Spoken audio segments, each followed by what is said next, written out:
Listen carefully, not casually, not while scrolling, not while doing something else.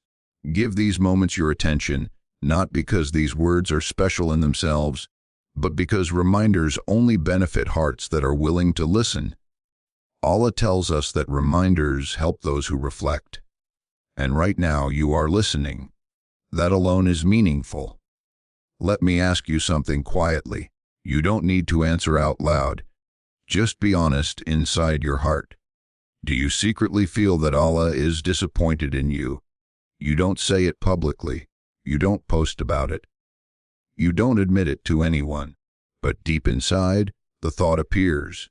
You feel like you've crossed a line, like you've returned too many times, like you've promised Allah again and again, only to fall again.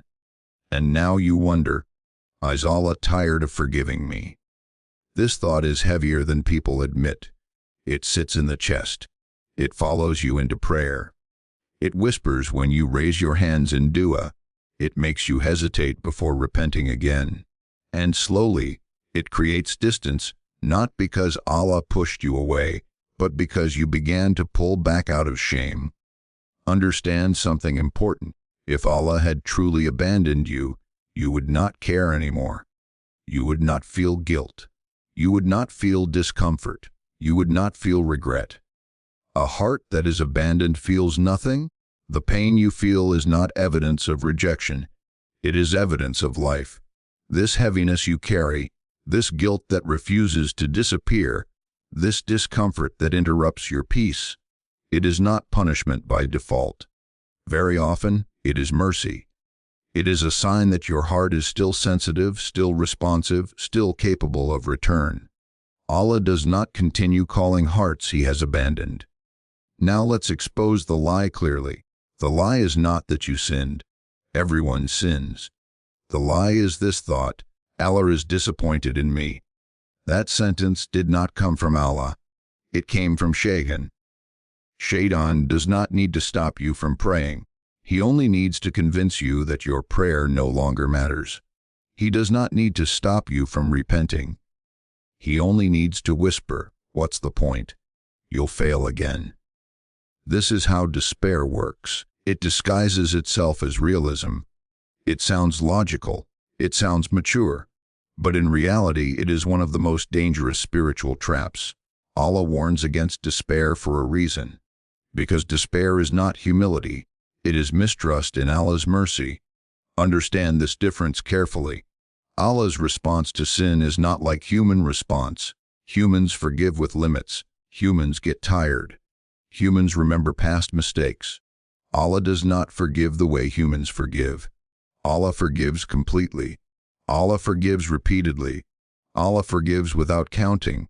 The Prophet Muhammad said that Allah is happier with the repentance of His servant than a man who finds his lost camel in the desert after losing all hope. Reflect on that image. A person who was certain of death, suddenly saved. That is how Allah describes His joy over repentance. Does that sound like a Lord waiting to reject you? If Allah wanted perfection, He would not have created human beings. He already created angels. Angels do not disobey. Angels do not struggle. Angels do not fall. But Allah chose to create you knowing you would fall, and He still opened the door of repentance for you until your last breath. So why does sin feel heavier over time? Why does guilt increase instead of disappearing? Because the heart was never designed to be comfortable with disobedience. Guilt is not your enemy. Numbness is. The most dangerous people are not sinners. They are the ones who sin and feel nothing. If Allah were done with you, He would remove guilt first. He would allow numbness to settle. He would stop correcting you internally. That is why regret is a gift, even though it hurts. Now let's slow down and talk honestly about a common struggle. You pray. You believe. You avoid major sins. Yet peace feels unstable. You live in a world full of freedom, distractions, and constant temptation. You love Allah, but you also love comfort. You want Jannah, but discipline feels heavy, and this tension exhausts you. Here is the truth that is rarely said clearly: struggling does not make you a hypocrite. Struggling makes you human. What matters is not the absence of struggle, but the direction of your struggle. Are you fighting toward Allah or drifting away from Him? Feeling guilty is not proof of Allah's disappointment. It is proof of Allah's attention. The door of repentance does not close because of repeated sin.